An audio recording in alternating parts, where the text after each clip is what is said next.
Steering wheel भी इसका पूरा ही लेदर स्टिच्ड है। यहाँ पे कंट्रोल्स दिए गए हैं जो कि मोस्टली चाइनीज गाड़ियों जैसे हैं। आप जैको देखें, चेरी देखें, जो मर्जी गाड़ी देखें, सब में काफी हद तक ऐसे कंट्रोल आ रहे हैं जो कि मेरे ख्याल से कोई एक कंपनी बना रही है और सब उसी से ले रहे हैं। तो यहाँ पे एक सेंसर दिया गया है जो कि ड्राइवर फटीग सेंसर है। ये आपको नोटिस करता रहता है कि कब आपको नींद आ रही है, तो ये मेरे ख्याल से एक अच्छी चीज है। मीटर भी इसका पूरी ही स्क्रीन है जो कि आप काफी हद तक कॉन्फ़िगर कर सकते हैं और ये डे और नाइट के हिसाब से अपनी थीम्स को भी चेंज करता है। अभी यहाँ पे मुझे दो रेंज शो हो रही हैं, एक प्योर ईवी रेंज है और फिर एक फ्यूल की रेंज है। जैसे ही ब्रेक दबाऊंगा तो ये गाड़ी ऑन हो जाती है और अब मुझे इसके फ्यूल की रेंज भी शो करवाएगी। कंबाइंड ये गाड़ी 1200 किलोमीटर करती है, 90 यहाँ से और बाकी सारी रेंज यहाँ से आती है। खैर, इसमें जो गियर सेलेक्टर है ये स्टीयरिंग के पीछे दिया गया है और ये कॉलम शिफ्ट है जैसे कि मर्सिडीज में आता है। इसको आप सिंगल हैंडेडली यूज कर सकते हैं और मेरे ख्याल से तो ये बहुत कन्वीनियंट है।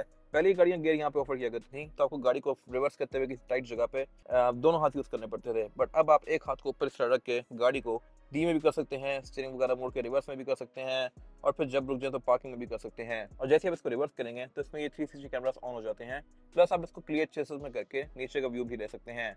तो ये सारी चीजें कुछ टाइम पहले तक गाड़ियों में सुनने को भी नहीं मिलती थी जो कि अब गाड़ियां इजीली कम पैसों में ऑफर कर रही हैं। तो एम्बिएंट लाइटिंग भी इसमें काफी ब्राइट आती है, इसको आप 64 कलर्स में स्विच कर सकते हैं, प्लस यहाँ साउंड सिस्टम भी सोनी का है। रेड लुक भी इसका फिट है, लेकिन स्टीयरिंग की तरह मोस्टली चाइनीज गाड़ियों की बैक एंड भी काफी हद तक मिलती जुलती होती है। अब अगर आप इसकी लाइट्स पर गौर करें तो ये लगता है कि प्री फेसलिफ्ट हैवल की लाइट्स को थोड़ा बड़ा कर दिया गया है एंड दैट्स इट। हैवल S6 में जो शुरू में लाइट्स आती थी वो मोर और लेस ऐसी ही थी, सिर्फ इतनी मोटी नहीं थी।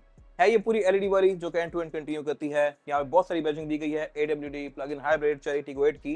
और ये चेरी टिगो वाला जो बैच है ये मेरे ख्याल से थोड़ा वियर्ड है, ये काफी टेढ़ा लगा हुआ है। I am not sure why, शायद इसी गाड़ी का ऐसा हो। अगर बाकी गाड़ियों में भी ऐसा है तो कमेंट सेक्शन में मेंशन कीजिएगा। ये लगता है कि बाद में लगाया हुआ है। खैर, बाकी यहाँ डिफ्यूजर काफी शार्प दिया गया है, बाकी सेंसर कंटिन्यू करते हैं। एग्जॉस्ट टिप्स इसकी फेक है, अगर मेरे ख्याल से असल में बहुत बेहतर था।